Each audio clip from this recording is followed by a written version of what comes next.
Our goal in this session, and the work over the last number of months, and my hat's off to Mark and Ellen and Josh and the whole team, has to devise a policy based on the science that is available for cancer, that underlies cancer, right? Both the science that we know today and the science that we will have in the years to come, that could create a similar incentive for manufacturers and a clear roadmap to the marketplace. There's only 2 slides here, but I think every word requires some focus because each word is important. It's important to know this is not the same thing as accelerated approval. Okay? And so what this policy that's being proposed is going by the name targeted approval. It doesn't take away the accelerated approval. And the objective is to facilitate the accelerated development and approval for a cancer therapy used in a population defined by a specific diagnostic test. Simple sentence, but there are 6 elements, even in that one sentence. And let's just go back and focus on that. First, to facilitate, right? So FDA, and no longer just the arbiter. There's a goal implicit here that there's facilitation. 2, that there be accelerated development. And accelerated development also entails certain risk-taking, because if you're going to accelerate development, you have to be willing to take risks because there's potentially greater benefits. And approval. So it's to facilitate the accelerated development and approval. This is to get on to the market. Notice we don't say conditional approval. We don't say full approval, because in fact you can have both, and we'll come back to that later in this session under this policy. For a cancer therapy, so the world is limited to cancer, used in and this is the 5th element, a population defined, so it's for a specific cohort, okay, defined by a specific diagnostic test. So the population is defined by a specific test, and implicit in that is an assay for that test.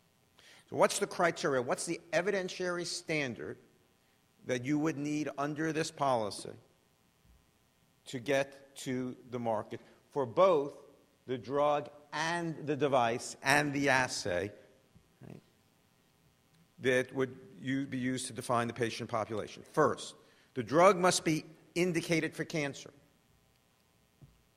Doesn't say that there's no standard therapy, right? Doesn't say that there is standard therapy. The only limitation is that it be cancer. So that's the entry criteria. Cancer, basically synonymous with a serious and life-threatening disease, similar in the accelerated approval. 2, the diagnostic assay must be analytically valid, and you see in the issue paper that is discussed. FDA has opined on that. Basically, the assay must do what it says it does. Right? 3rd, the drug must demonstrate in a subpopulation defined by that diagnostic assay a pre-specified statistically significant change in the endpoint, in an endpoint, reasonably likely to predict clinical benefit. Now, as you read this, understand that there are biomarkers, okay? Biomarkers as determined by that diagnostic assay that are used for selection purposes, right? And then there's also biomarkers that could be used as endpoints. Right? And this, but the evidentiary standard here is you got to demonstrate a change in an endpoint reasonably likely to predict clinical benefit. So you can show it on a traditional endpoint for that subpopulation, or you can do it on a surrogate endpoint for which you would be conditioned approval. But that standard for that conditional would be reasonable likely to predict clinical benefit. How would it work? CDER would approve the drug for the intended use in the subpopulation defined by the test.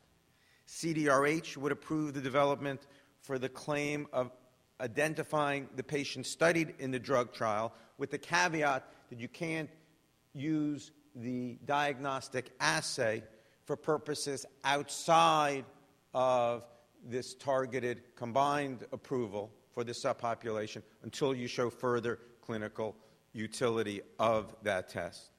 Potential coverage, the CMS and other payers should not reimburse for off-label use of drugs approved through this mechanism until post-marketing studies are completed. If there's post-marketing studies on the diagnostic, and then there may or may not be post-marketing studies depending on the endpoint used for the drug. But, however, coverage in the context of clinical trials should obviously be permitted and continue.